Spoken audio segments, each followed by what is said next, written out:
An old man sits quietly at the edge of his bed.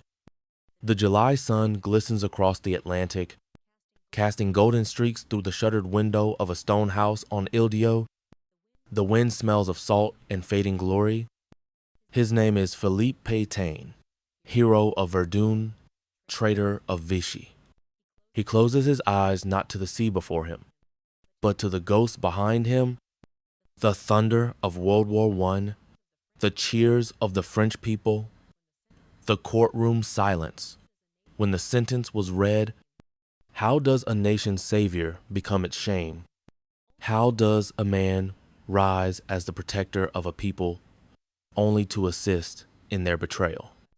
This is the story of Vichy France, a state born not out of conquest, but consent, a republic not merely defeated, but dissected from within, and in that dissection lies one of the darkest chapters in modern European history, one that France, even today, has not fully resolved. In May of 1940, France collapsed. The German Wehrmacht, with its lightning blitzkrieg strategy, tore through Belgium and the Low Countries. Within 6 weeks, German tanks were rolling into Paris. The once mighty French Republic stood fractured and humiliated, but military defeat was only the beginning. Inside the halls of power in Bordeaux, the temporary capital after Paris was evacuated, a desperate debate raged. On one side stood Prime Minister Paul Reynaud, defiant, urging resistance, pleading for continued alliance with Britain. On the other side, an aging marshal with deep eyes and a soft voice, Philippe Pétain. To the French, Pétain was the Lion of Verdun, the man who stopped the German advance in World War I. His presence radiated stability, and when he spoke of peace, of an armistice to end the bloodshed, people listened. Reynaud resigned under pressure on the 16th of June. 2 days later, Pétain was asked to form a new government. He accepted and signed away France. On June 22, 1940, inside the very railway carriage, where Germany had once signed its surrender in 1918, Pétain's government formally capitulated to Adolf Hitler. This act did not merely cede territory. It split France in two: to the north, direct German occupation; to the south, an authoritarian puppet state headquartered in the resort town of Vichy. Thus began the regime known as Vichy France. R. Deep analysis, motives, and turning points. Vichy was no temporary stopgap. With the collapse of the Third Republic, Pétain swiftly transformed his role from head of government to head of state, granted full powers by the National Assembly in early July. In effect, France's democratic system was voluntarily dismantled by its own representatives. The excuse, national regeneration; the reality, authoritarianism cloaked in patriotism. The new motto replaced liberté, égalité, fraternité with a chilling triad, travail, famille, patrie, work, family, fatherland. Vichy was not just collaborationist. It was ideologically aligned with fascist Europe, anti-communist, anti-Semitic, anti-modern. Pierre Laval, Pétain's ambitious deputy, pushed laws stripping Jews of citizenship, excluding them from public life, and laying the groundwork for their eventual deportation. French police would later boast of their efficiency in rounding up Jews for Nazi death camps. Not under duress, but through eagerness. This was not Nazi Germany forcing France to bend the knee. This was France, or at least one version of France, choosing to kneel. The philosophical justification, a twisted notion of sovereignty. Better to be complicit on our terms than crushed on theirs.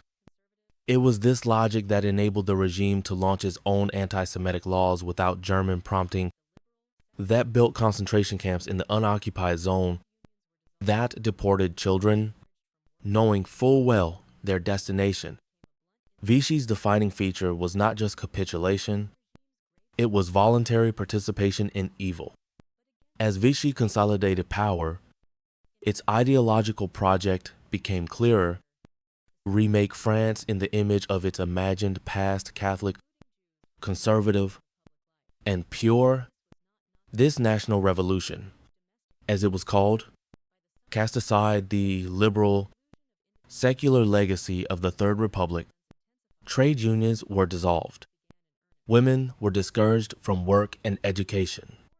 The press became a blunt instrument of propaganda, and yet the regime's gravest crimes were not against its ideals, but against its own citizens.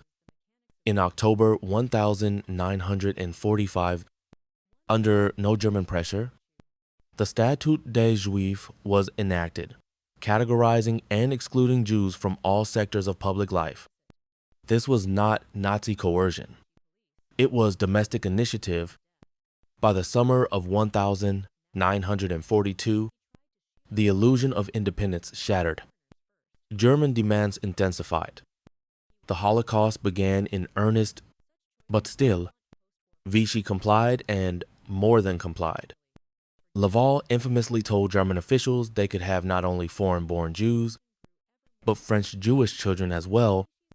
What kind of government prioritizes the mechanics of deportation over the sanctity of its people? One that sees obedience as virtue and ideology as greater than life itself. Even within the regime, however, not all were equally complicit. René Bosquet, chief of Vichy police, knew the trains led to death. In a grotesque display of nationalist logic, he tried to shield French Jews by offering up foreigners first. He wasn't resisting, he was negotiating genocide. Such choices would haunt post-war France legally, morally, and culturally for decades to come. Meanwhile, abroad, the situation grew ever more precarious. Vichy's control over the remnants of the French Empire from Syria to Madagascar became both a lifeline and a liability. In 1941, Germany requested access to French airfields in Syria to support an anti-British coup in Iraq. Vichy agreed. British forces invaded shortly after Dulp, forcing a humiliating retreat and delivering Syria to the Free French. In Madagascar, British troops landed to preempt Japanese access. Vichy forces resisted but were quickly overwhelmed. In both cases, Vichy had nothing to show for its loyalty to Berlin. The rewards never came, only losses territory, prestige, and the last shreds of international legitimacy. Yet still, the regime clung to its path. When Allied forces launched Operation Torch in North Africa in November 1942, Vichy's last facade collapsed. Hitler responded with Case Anton, the full occupation of the so-called Free Zone. German troops marched into Vichy territory. What little sovereignty remained was extinguished overnight. The regime now existed in name, only a delivery mechanism for Nazi orders, but the collaborators stayed. In the final years of the war, Vichy's internal decay became terminal. Pierre Laval returned as prime minister, propped up by Hitler's favor. But even among fascists, his position was precarious. Rivalries, mistrust, and desperation ate away at the core. Admiral François Darlan, once a Vichy hardliner, had defected to the Allies during Operation Torch. His assassination in Algiers by a monarchist youth in December 1942 further destabilized the regime.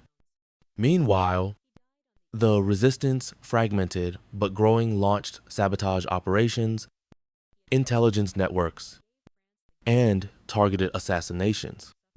Many French citizens turned against the regime not for ideology, but because they saw who was losing. By 1944, as Allied troops landed in Normandy, Vichy's leaders were removed from France altogether. The Germans relocated them to the town of Sigmaringen in southern Germany. There, in a crumbling castle, the so-called government in exile became a grim parody, a shell of collaborationist exiles clinging to delusion. Back in liberated Paris, Charles de Gaulle returned in triumph. The Free French were installed as the legitimate government. The Vichy regime was declared null and void, an aberration, a betrayal. But history, unlike law, does not vanish with a declaration. France had to reckon with itself. Trials were held. Laval was executed. Pétain, by then 89, was sentenced to death, but spared by de Gaulle, commuted to life imprisonment on humanitarian grounds. He died on the Ile d'Yeu in 1951, staring out at the sea, unrepentant. He had once claimed, "I gave France the gift of my person, to alleviate her suffering." History gave him a harsher epitaph. Traiteur. The war ended, France celebrated, but the wound remained. In the years that followed, Vichy became more than a memory. It became a question: how could the land of liberté and égalité hand over tens of thousands of Jews to the Nazis not under occupation, but under its own flag? How could a republic's death be signed not by a foreign conqueror, but by its own parliament? France had to choose between remembrance and forgetting. Initially, the choice leaned toward forgetting. Under de Gaulle's leadership, a national myth was constructed, that of a France wholly resistant, eternally proud. Collaboration was rebranded as deviation, the work of a few bad men. The state, it was claimed, had never ceased to exist in the hands of the Free French. It was a convenient fiction, but a fiction nonetheless. The truth lay buried in archives, in testimonies, in cemeteries with no names, and it would take decades for that truth to claw its way into public consciousness. By the 1970s, scholars began challenging the sanitized narrative. Films like The Sorrow and the Pity broke the silence, exposing the complicity of French officials, the indifference of bystanders, and the efficiency of collaboration. Still, the state resisted. It wasn't until 1995, 50 years after the liberation, that a French president, Jacques Chirac, formally acknowledged the role of the French government in the Holocaust. In a speech that shocked the nation, Chirac said, "France, that day, committed the irreparable, not Nazi Germany, not some Frenchmen, France." Today, Vichy is not merely a chapter in a history book. It is a mirror, a warning, a question every republic must ask itself in moments of crisis. What are we willing to trade for the illusion of safety? Who do we blame when everything falls apart? And can a nation ever truly forgive what it refuses to fully remember? Philippe Pétain went to his grave believing he saved France. But the survivors, the children sent away on cattle cars, the families torn apart by neighbors with pens, and they remember otherwise. And so does history.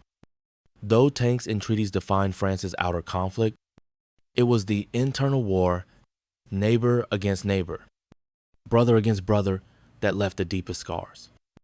Under Vichy, the idea of national unity was shattered.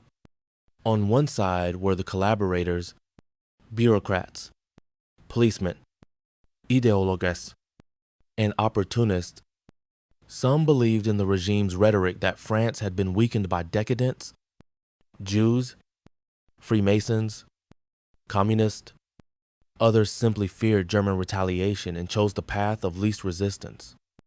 On the other side, the resistance, not a monolithic army, but a kaleidoscope of movements: Gaullists, socialists, anarchists, Catholics, communists scattered and disorganized, yet united by one conviction: Vichy was illegitimate. and France must be reclaimed. But resistance came at a price. Informants were everywhere. Vichy's militia, Milice Française, acted with brutal efficiency. Led by Joseph Darnand, a former World War I hero turned fascist fanatic, the milice hunted down resistance fighters with the same fervor they applied to rounding up Jews. Torture became standard. Executions were swift. Fear governed the streets. And yet, the resistance grew. Trains derailed. German officers assassinated. Pamphlets circulated. Radios whispered truth into the dark. As Allied forces landed in Normandy and the liberation of France became imminent, retribution loomed. The summer of 1944 brought more than celebration. It brought reckoning. As the Allies pushed east, the resistance surged from hiding. Cities were freed by locals before Allied troops arrived. French flags reappeared on balconies. Streets once silent erupted in cheers. But jubilation turned quickly to vengeance. Known collaborators, real and suspected, were dragged into the open. Some were tried. Many were not. Women accused of horizontal collaboration relationships with German soldiers had their heads shaved in public squares. Some were stripped, beaten, paraded. Executions multiplied. Settling old scores became indistinguishable from justice. De Gaulle, returning to power, tried to assert order. He condemned epuration, salvaged the wild purge, and replaced it with epuration légale. A formal judicial process, roughly 300,000 investigations were launched. 10,000 people were executed, most without trial. Tens of thousands more faced imprisonment, dismissal, or disgrace. Yet even these numbers tell only part of the story. Many high-level collaborators escaped judgment. Some fled to South America. Others simply reintegrated, protected by silence, bureaucracy, or post-war pragmatism. France, needing to rebuild, often preferred amnesia to accountability. By the 1950s, France entered a period of economic recovery, the Trente Glorieuses, or 30 glorious years of growth and modernization. But beneath the prosperity lay a buried shame.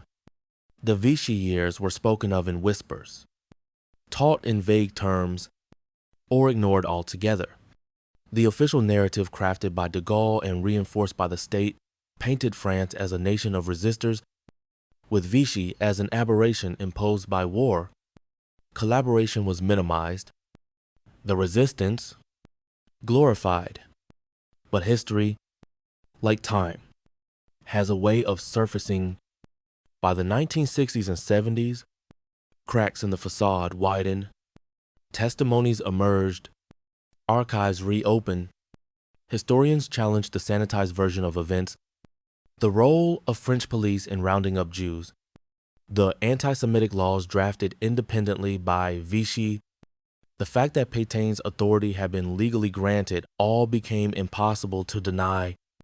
The pivotal moment came with the trial of Klaus Barbie, the butcher of Lyon, a Gestapo officer responsible for the torture and murder of resistance members and Jews. But Barbie did not act alone. He had French help. The trial, held in 1987, forced France to confront its own reflection. Survivors testified. Documents were revealed, and the nation watched. Many for the first time. As the machinery of Vichy collaboration was laid bare, more trials followed. Paul Touvier, Maurice Papon, men who had lived quiet post-war lives suddenly unmasked as architects of atrocity. For decades, French presidents had avoided directly acknowledging state guilt. Even François Mitterrand, who served as a Vichy official before joining the resistance, refused to admit France's role in the Holocaust. Then, in 1995, President Jacques Chirac broke the silence, standing before a memorial to the victims of the Veldiv roundup, where over 13,000 Jews, including 4,000 children, were arrested by French police in July 1942, Chirac said, "These dark hours forever soil our history and are an insult to our past and our traditions."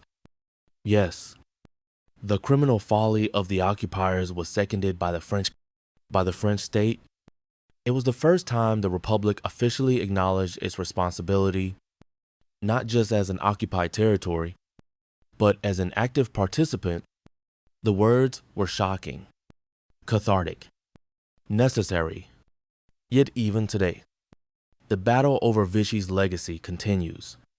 Far-right movement romanticized Pétain as a misunderstood patriot. Some textbooks still skirt around the regime's full complicity, and debates rage over statues, street names, and how or whether to commemorate the regime's crimes. Because Vichy was not simply an episode of war, it was a collapse of values, a democracy. Given the choice between shame and defeat, chose both. What makes Vichy's story so chilling is not its distance, but its proximity. France in the 1930s was a republic, a democracy, a modern state. It had elections, newspapers, artists, and laws, and yet in a matter of weeks, it fell not only to invasion, but to itself.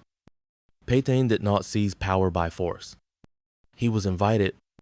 The National Assembly, democratically elected, handed him absolute authority by a vote of 569 to 80. Why?